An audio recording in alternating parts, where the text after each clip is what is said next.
Morning. I'm Natalie Thomas with PrincessPower.com. And at Princess Power, we talk about things related to health, relationships, and business. Today, we're going to talk a little bit about relationships and the fact that men are not mind readers. As women, we need to tell them what we want. And you might even say we need to train them a little bit. When my husband and I first got married, I literally drove him to TJ Maxx, which, if you don't have one, that's a mid price store.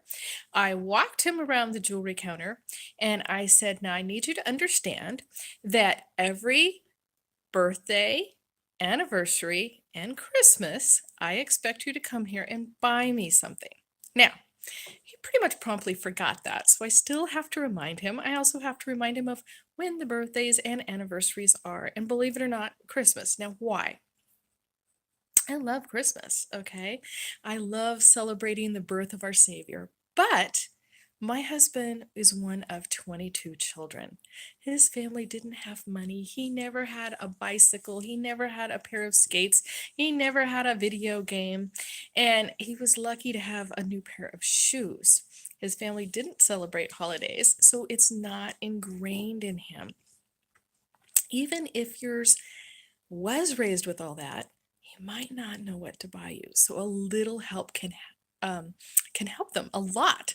And quite honestly, I don't really know what to buy men. Do you? Like, I actually bought my husband a heated jacket and vest this year. We're from California, living in Kentucky now, and it gets a little cold here, and we're not used to that. And we work outdoors. My husband goes to work at like 5 in the morning, and it's cold out there. So that one, I'm hoping when it gets here. I ordered it weeks ago, and it hasn't come yet.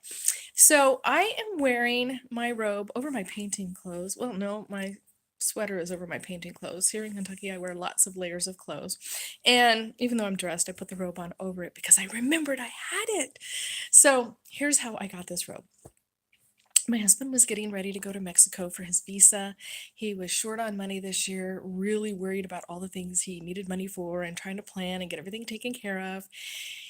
And I had to go to him and I had to say, honey, I'm really hurting that you're going to be gone for our anniversary, for Christmas, for New Year's, for Valentine's Day. And anyway, it didn't feel good. And I said, it's really hard for me to talk to you about this, but I want you to buy me a present. And I know you don't have money right now, a lot of money, but I really want a present. And he says, "Well, would you go with me and pick it out?" Well, I had already seen this robe. And I was kind of crying when I was talking to him because I was feeling really emotional about him leaving and spending the holiday by myself. Here it is, it's Christmas morning, and my son is here, but he's not like a warm, fuzzy, celebrating person. I did get him to have breakfast with me. Christmas morning tradition is well, it is a tradition in our family.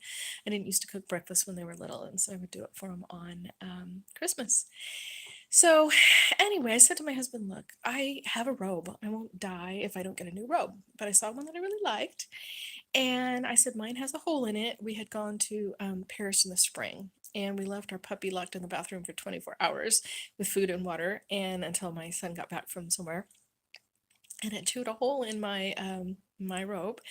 And I was still wearing it with a hole in it. And it actually had a hole in the pocket too. But, improvise, adapt, and overcome. That's my policy. So I had seen this robe and I said, "If you buy me this robe, I will feel like it's your arms around me for Christmas while you're not here." And so that's why I waited. It didn't get wrapped, we can't have everything. And while we were there, for $10, I picked out these little butterfly earrings and they're sparkly. They were probably meant for a little kid or something. I didn't want to burden him with having to spend a lot of money because I already knew that was an issue. I remember a conversation I had with somebody who worked for me. She was my favorite office manager at the time, an amazing woman. She'd worked for me for quite some time.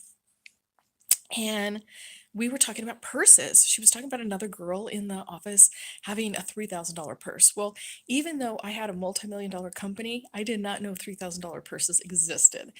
And I said, "Well, how do you know hers isn't a knockoff like yours?" Now, Okay, you know how sometimes you stick your foot in your mouth? Well, I did then because it turned out hers wasn't a knockoff and she owned multiple $3,000 purses.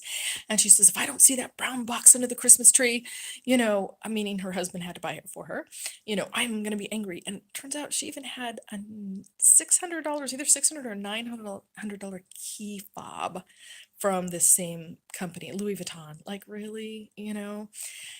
I just, as women, don't feel that we should put those kind of burdens on our men. I have a man who works for me now. He works 12-hour days, 7 days a week. He drives an hour to and from work to get to his, or from his home to his job. And I guess to and from work covers that, sorry. And when he's done with that, he comes and works for me 2 or 3 hours a few times a week. And he's tired all the time. I used to have another employee that his wife had to have the bleached hair and the fancy long expensive fingernails. And she was a stay-at-home mom, and so was this other man's wife. And I love it when women can stay home. I support that. I encourage that. But don't work your man to death for that. Find ways to make it easy for him and don't demand so much. Um, my other employee, the one with the wife with the bleached hair, he had 3 jobs. That's too much. You're going to burn your man out. And we as women, I just don't think should do that. We should be able to do with less, have one car or a less nice car.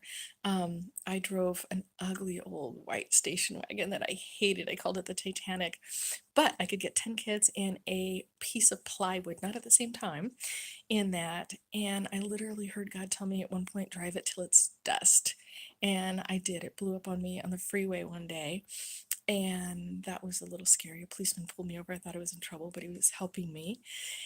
So, anyway, I managed to get something to feel that I wasn't completely abandoned on Christmas, but I had to ask. Men want to please their women, but they don't always know how. We don't have to nag them, we don't have to ask them in critical ways. Just share your heart in a loving, kind way, and hopefully he'll respond. Now, they're not perfect and they do forget, they have things on their mind.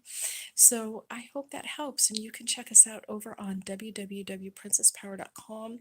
I have some DVDs over there. I have some great podcast interviews that you can listen to for free. And the DVDs, I teach about budgeting and all kinds of things related to health and relationships and ways to cut corners on your finances and live large without spending a lot of money.